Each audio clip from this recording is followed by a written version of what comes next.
Je veux parler de la colère. La colère est un sentiment de grande irritation. C'est un sentiment violent. C'est un emportement qui se traduit par l'agressivité. La colère, c'est la rage. La colère, c'est la fureur. Que nous dit le psaume 37, le verset 8? Il dit, laisse la colère, abandonne la fureur, ne t'irrite pas, ce serait fait mal. Vous savez, lorsque nous manifestons la colère, il faut assumer les conséquences. Parce que les conséquences ne sont pas toujours bonnes, il faut se méfier de la colère. Oh, la colère n'est pas extérieure, la colère est interne. Nous nous déplaçons avec, nous marchons avec, nous allons au travail avec. Vous allez voir qu'il y en a qui ont perdu leur poste à cause de la colère. Parce qu'ils n'ont pas supporté une frustration quelconque. Ils se sont emportés et ils ont fait des dégâts. Où? Au travail. Sur qui? Le big boss. Frère, il va te renvoyer. Des personnes ont divorcé aujourd'hui. Elles sont sorties du foyer, de la maison, à cause de la colère. Ne pouvant pas supporter l'irritation. Il y a une agressivité qui se présente. Or, je vous ai dit que ça se fait verbalement et physiquement. Quand quelqu'un est énervé, quand quelqu'un est en colère, les paroles qui sortent de lui ne sont plus des paroles contrôlées. La personne va t'insulter depuis la genèse de ta vie jusqu'à dans ton apocalypse. Et puis après, quand on devient lucide, on dit, qu'est-ce que j'ai fait? Mais souvent, c'est trop tard. Si vous vous amusez à allumer le feu, ne soyez pas surpris. Parce que le feu court très vite. C'est pourquoi on dit, fais attention au feu. Et la colère est comme du feu. Ça brûle, ça détruit. Frères, soyons délivrés. Si la colère n'est pas maîtrisée, elle aura de terribles conséquences. Mais regardez, des terribles conséquences sur notre équilibre mental, sur notre équilibre spirituel et même sur l'équilibre de nos proches. Parce que la colère te donne de t'emporter. C'est comme tu deviens aveugle. Tu n'es plus maître de toi-même. Tout ce que tu fais n'est plus contrôlé. Regardez, tu veux battre ton enfant. Tu risques de noyer l'enfant. Tu risques de blesser l'enfant. Tu risques de casser le bras, la tête de l'enfant. Pourquoi? Parce que tu es trop emporté. C'est pourquoi Salomon nous dit d'abandonner la fureur, de laisser tomber la colère, parce que ça ne nous donnera pas de bien agir.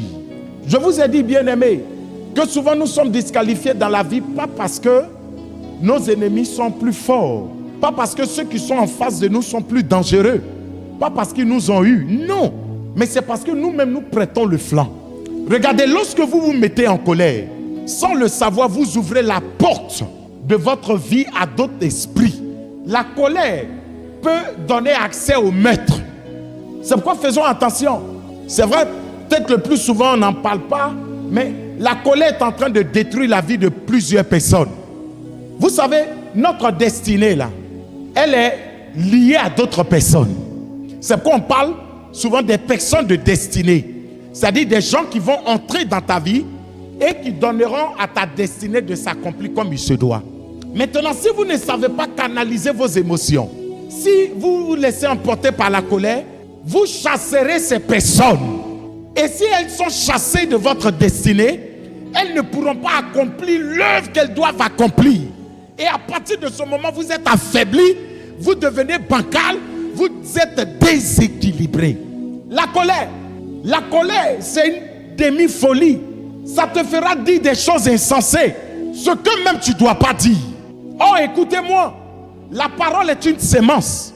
Lorsque vous libérez une parole, cette parole a le pouvoir de mettre quelqu'un en joie, comme aussi de mettre la personne dans la tristesse.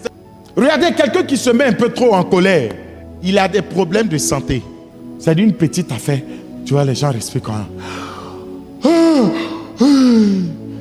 Aïe. Palpitation. Ça crée l'ulcère. Ça crée les problèmes de cœur. Regardez, un cœur rempli de colère fait dire ou commettre de mauvaises choses. Proverbe 29, le verset 22. Un coléreux provoque des querelles. Un fou furieux multiplie les crimes. Et c'est ça, certaines personnes nous disent de les laisser comme elles sont. Non, nous pesons mieux les conséquences négatives que la personne même qui se met en colère. C'est pourquoi c'est dès maintenant qu'il faut travailler son cœur. Je nous ai dit que l'Éternel est en train de nous conduire loin. Frère, l'Éternel est en train de nous amener sur des hauteurs. On sera élevé, béni par Dieu. Il ne faudrait pas que quelque chose à l'intérieur vienne te disqualifier. Souvent, on veut jouer les durs. On veut montrer que nous, on ne nous marche pas sur le pied. On veut montrer que nous aussi, nous avons des nerfs plus au complet même que les autres. Mais frère, à quoi ça nous mènera? La colère n'est pas jolie avec un homme. La colère détruit. Regardez, la colère peut entraver la communication et briser les relations. Mon frère, je préfère une maison paisible où il n'y a pas de nourriture que d'être dans une maison où il y a la nourriture avec des personnes colériques. Là où on manifeste tellement la colère, il n'y a plus la joie de vivre. Pour un peu, tu t'enflammes. Et c'est suivi de paroles. Oh, les paroles blessent plus que le couteau. Vous allez voir aussi, il y a des maisons, des foyers où c'est des femmes qui sont colériques et c'est impalable. Faisons attention. Après, c'est vous dire, pasteur, prie pour moi, mon foyer est attaqué.